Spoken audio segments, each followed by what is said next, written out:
हम लाते हैं talk shows और अनलिमिटेड एंटरटेनमेंट सिर्फ यूट्यूब पर। अगर आपने अभी तक हमारा चैनल सब्सक्राइब नहीं किया तो अभी सब्सक्राइब करें और बेल आइकॉन को क्लिक करके हमारी लेटेस्ट वीडियोस के बारे में अपडेट जानें। सब्सक्राइब कीजिए और हम आपको लिए चलेंगे आपकी फेवरेट वीडियो की तरफ। नाज़रीन, ब्रेक्स पे जाने से पहले हमने बताया था आपको, हमें मेहमानों ने ज्वाइन किया है रहमतुल्लाह वज़ीर साहब, साबका मेंबर FBR, हम कराची स्टूडियो मौजूद हैं, इनसे बात करते हैं। रहमतुल्लाह साहब, आप ये बताएं कि जो टैक्स का पाकिस्तान का जो कानून है उसमें आप क्या समझते हैं, क्या वजह है कि टैक्स बेस इतना बढ़ नहीं रहा पाकिस्तान का? क्या बुनियादी वजह क्या है? जी, थैंक यू अनवर काशिफ साहब।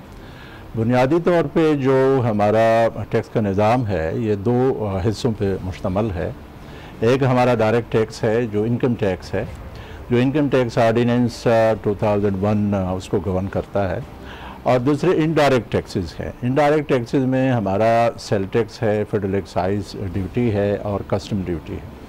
अब आ जाइए इनकम टैक्स पे, जो डायरेक्ट टैक्स है हमारा इस वक्त जो नंबर ऑफ़ फाइलर्स हैं वो 1.2 मिलियन है तकरीबन, जबकि हमारा अगर हम इंडियन स्टैंडर्ड के मुताबिक जाएं तो हमारे पास कम से कम 8 मिलियन से 10 मिलियन के करीब टैक्स पेयर होने चाहिए, जो फाइलर होने चाहिए। एक्चुअली तो हमारा अगर आप टैक्स का निज़ाम देखें, एक बहुत बड़ा ब्रॉडन विथहोल्डिंग टैक्स का रिजीम है जो तकरीबन 70 से 75 मुख्तलिफ प्रोविज़न हैं जिसमें टैक्स कट जाता है।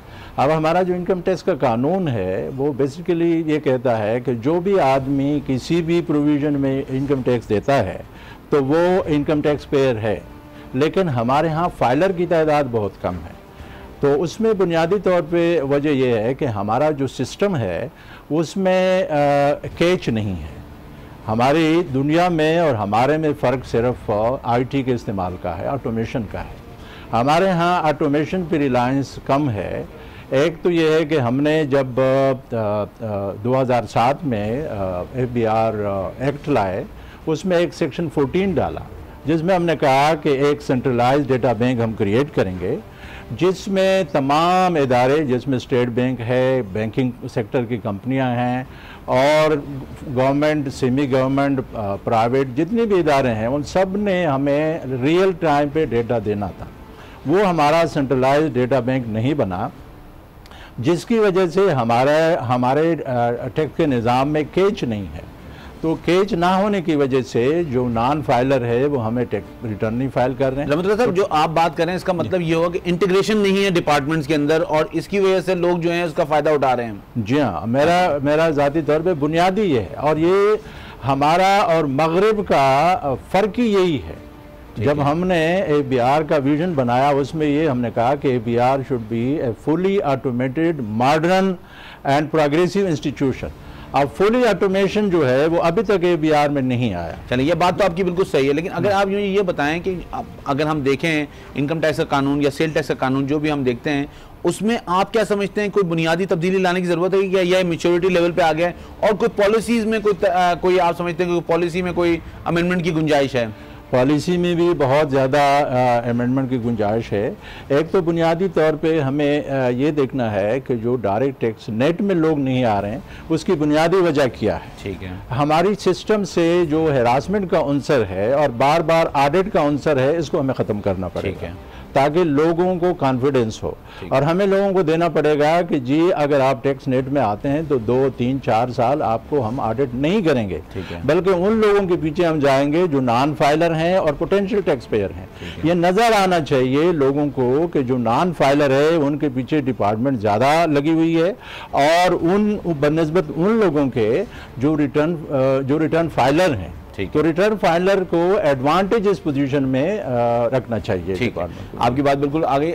नवीद अंदाज साहब, हाँ नवीद साहब। जी अनवर साहब।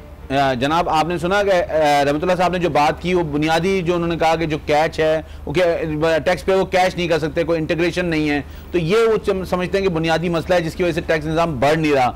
और मेरे ख्याल में उन्होंने बड़ी अच्छी बात की कि ये जो कैपेसिटी है या गुंजाइश है वो 1 से 10 मिलियन कि हमारे टैक्स पेयर बढ़ने की गुंजाइश है, लेकिन इस पे काम नहीं हो रहा।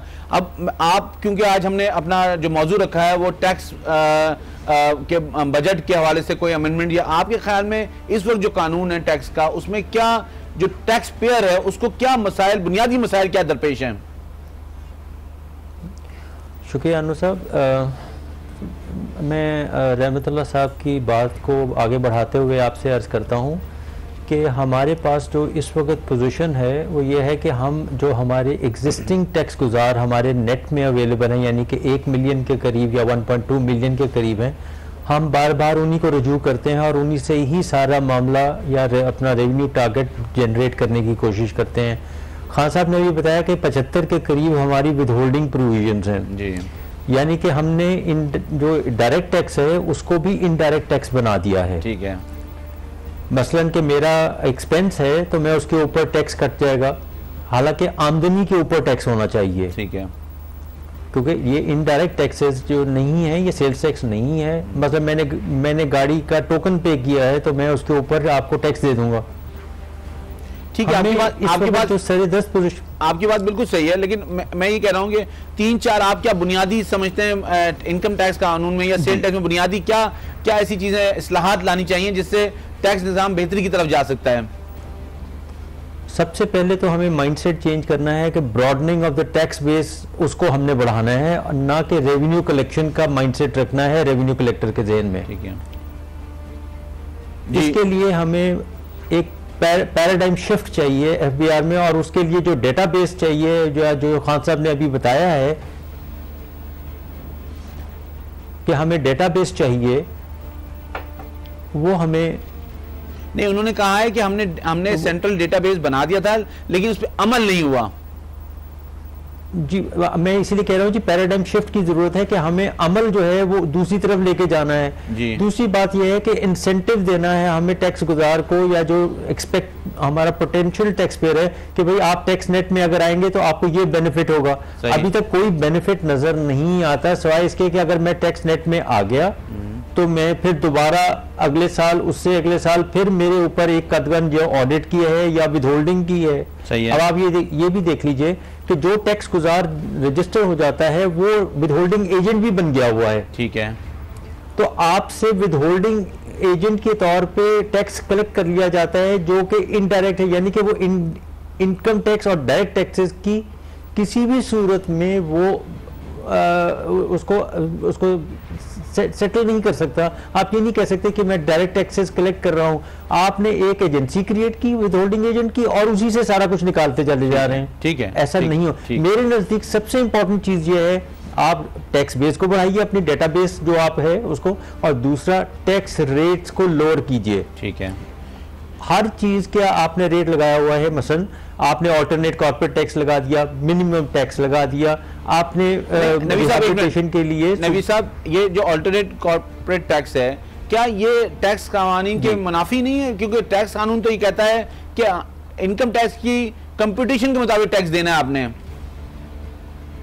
मैं उसी तरफ आने लगा था, आपने उसकी, अब मैं वजाहत कर देता हूँ। देखिए जी, alternate corporate tax 101%, 100% income tax कानून के मुतसादिम है।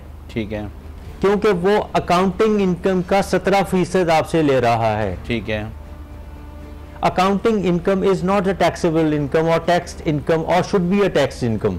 सो व्हाट यू आर प्रोपोजिंग कि ये अबॉलिश हो जाए? ये होना ही नहीं चाहिए। ये सिर्फ आपने स्टॉप गैप अरेंजमेंट रखा हुआ है कि ताकि आप लोगों से उनको उसका जो टैक्स का बेनिफिट है वो ना दें, ठीक है, उसको डेफर कर दें और उनसे आज की तारीख में अपना कैश फ्लो पूरा कर लें। तो आपने कहा कि रेट कम होना चाहिए, नबी साहब आपने कहा रेट कम होना चाहिए, उसके बाद आपने कहा ऑल्टरनेट कॉर्पोरेट टैक्स जो है अबॉलिश होना चाहिए, और क्या आपके प्रपोजल्स हैं? जी, उसके अलावा सबसे इम्पॉर्टेंट बात यह है कि देखिए जो हमारी इस वक्त पाकिस्तान में पैन पाकिस्तान कंपनीज या टैक्स गुजार हैं, उनके लिए हमने एक बहुत बड़ा एक मुश्किल वक्त खड़ा कर दिया है। उनके ऊपर हमने 4 एजेंसीज खड़ी कर दी हैं। गो कि ये एफबीआर का इशू नहीं है, मगर फेडरल बजट का इशू ज़रूर है कि फेडरल बजट को, काउंसिल ऑफ कॉमन इंटरेस्ट को इस इशू को बिल्कुल रिजॉल्व करना चाहिए कि कौन सी प्रोविंशियल अथॉरिटी किस तरह से आपसे टैक्स आपके फिस्ट इस वक्त जो चारों अथॉरिटीज़ हैं आपके पैन पाकिस्तान ऑपरेशंस में, जिस तरह टेलकोज हैं, आपकी बैंकिंग है, इंश्योरेंस है, मल्टीनेशनल्स हैं, उनके आपके अकाउंट्स उठा लेते हैं और आपसे कहते हैं कि आप हमें बताइए कि ये टैक्स आप हमें क्यों नहीं दे रहे। तो आप या आप हमें पॉपुलेशन कोई हार्मोनाइज सिस्टम बनाना चाहिए जिसमें सारे सब लोग जो हैं एक साथ बैठे और एक कोई निज़ाम बनाए उसको। जी बिल्कुल, निज़ाम जब तक नहीं बनाएंगे, एक ही आदमी से आप 4 टैक्सेस ले लेंगे। बस मैं आपको एक अभी मिसाल दे देता हूँ, वर्कर्स वेलफेयर फंड पहले सेंट्रल में जा रहा था, अब वो सूबों में जाना है। सारे सूबे उसी तरीके से कह रहे हैं कि मुझे 2% अपनी आमदनी का दे दें आप। ठीक है, ब्रेक पे जाते हैं और वहाँ से वापस आके फिर इनसे बात करेंगे। नाज़रीन वापस आते हैं ब्रेक के बाद।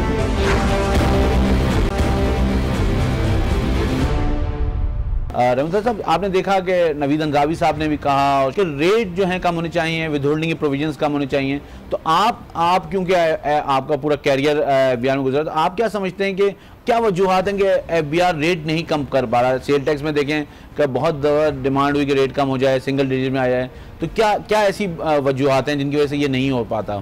जी देखें, बुनियादी तौर पे तो जो इशू है, पहले तो हम डायरेक्ट टैक्स की बात करें। कारपोरेट का रेट है हमारा ज़्यादा है, क्योंकि कुछ ममालिक है जैसे टर्की में 20% है, लेकिन बदकिस्मती से हमारा टैक्स टू जीडीपी रेशो जो है वो बहुत कम है। ठीक है, वो इस वक्त तकरीबन 12% के करीब है और टर्की तकरीबन 23% है। ठीक है, तो उनका भी बेसिकली यही इशू था जो कारपोरेट के टैक्स का, जब उनका 20% से ऊपर हो गया तो उन्होंने ऑटोमेटिकली जो कारपोरेट के रेट थे वो नीचे लाते गए और वो 20% पे आए हैं। ठीक है, तो हमें भी ज़रूरत है कि हम कारपोरेट को कल्चर को इनकलकेट करने के लिए हमें रेट को कम करना चाहिए। मेरा ख्याल है कि जो इस वक्त 2018 का 30% हो जाएगा, लेकिन साथ में हमने सुपर टैक्स भी लगाया हुआ है। सुपर टैक्स बड़ी इरिटेंस क्रिएट कर रही है, उसको हमें ख़त्म करना चाहिए इस दफ़ा के बजट में। और इनकम आपसे मुत्तफिक हैं कि रेट कम होना चाहिए, रेट कम होना चाहिए। और दूसरा ये कि जो हमारे इंडिविजुअल और एओपी है उनके डेटे की हालत बहुत ख़राब है। उन्होंने कभी रियल इनकम पे पाकिस्तान में टैक्स देने वाले बहुत कम हैं, जिसकी वजह से हमारा जो इतना broaden withholding tax regime है उसकी बुनियादी वजह भी यही है। लेकिन टैक्स पेयर तो ये रोता रहता है कि मैं बहुत टैक्स दे रहा हूँ और आप जो है बात अदरवाइज कर रहे हैं। हाँ, वो विद होल्डिंग टैक्स चूँकि वो आ रहा है उससे कोई बचा नहीं जा सकता, तो लेकिन जो रियल इनकम पे टैक्स है वो हमारे पास बहुत कम है। ठीक है, तो मेरा ये ख्याल है कि अगर हमारे मुल्क में टैक्स कल्चर हो जाए तो हमें इंडिविजुअल का रेट भी, जो इस वक्त मैक्सिमम रेट 35% है, उसको भी नीचे लाना चाहिए। और जो 4 लाख हमारा बेसिक एग्जम्पशन है उसको भी हम अगर 25% उसमें इजाफा करें, यानी 5 लाख कर दें, तो मेरा ख्याल है वो भी एक मुनासिब बात होगी। ठीक है। अच्छा सर, ये जो सेल टैक्स का सिंगल डिजिट नहीं हो पा रहा, काफ़ी प्रपोजल चले गए सिंगल डिजिट करें, तो ये भी मैं खाना यही वजह है, टैक्स टू जीडीपी कम है तो इस वजह से शायद नहीं कर पा रहे हैं। इसमें एक बात है कि जो हमारा सेल टैक्स का रिजीम है वो 0 रेटिंग से लेके, यानी 0% से लेके 32% तक का है। बिल्कुल सही है। हमें चाहिए कि इसको रेशनलाइज करें। ठीक है, हम अगर वो 17% जो हमारा इस वक्त जो एशिया का एवरेज रेट है तकरीबन 12%, हमारा 17% है, इसको हम 15% करें। और ये जो रेट है 1%, 2% और जो मुख्तलिफ रेट हैं 32% तक हैं, इनको हम रेशनलाइज करें। ठीक है, इसको हम ख़त्म करें और एक रेट हम 15% पे करें, फिर उसको ग्रेजुअली 12% पे जो एशिया का एवरेज है उस पर हमें लाना चाहिए। अब आप क्योंकि इस बात से बिल्कुल अवेयर हैं कि INI एक बिल्कुल पैरेलल बॉडी बना दी गई है और वो लोगों के लिए हैरेसमेंट क्रिएट कर रही है, तो दुनिया में कहीं ऐसा नहीं होता कि FBI की पैरेलल कोई बॉडी बना दी जाए और डायरेक्टरेट बना दिया जाए और वो FBI के इख्तियारात से ज़्यादा तजावुज़ कर दें, तो क्या ये टैक्स पेयर के लिए को रोकता नहीं है कि आप टैक्स में नहीं जाएं, क्योंकि अगर आप जाएंगे तो आपके साथ इस तरह की कार्रवाई होगी? मेरा ख्याल है कि जो I&I है उसका मेन डोमेन होना चाहिए नॉन फाइलर पे। उनकी एक्टिविटी जो है, उनके रेट भी और दूसरी चीज़ें जो है वो नॉन फाइलर पे होनी चाहिए। ठीक है। जो फाइलर है उनका अगर कहीं टैक्स एवेजन का इशू है तो वो APR को रेफर करना चाहिए उनको, और उन पे रेट नहीं करना चाहिए, क्योंकि जो फाइलर है हमें रिटर्न दे रहा है उसमें टैक्स एवेजन का पहलू जो है वो हमारा सिस्टम के अंदर एक होना चाहिए कि अगर अंडर रिपोर्टिंग है किसी की तो सिस्टम ही खुद उसको कैच करें और APR के जो बाकी फील्ड फॉर्मेशन है उनके साथ वो ट्रीटमेंट करें, क्योंकि वो फाइलर है, रिटर्न दे रहा है, बहरहाल वो एक कंप्लायंट एक्सपायर है किसी हद तक, और अगर उसकी टैक्स एवेजन है तो बहरहाल वो APR देखें और I&I को सिर्फ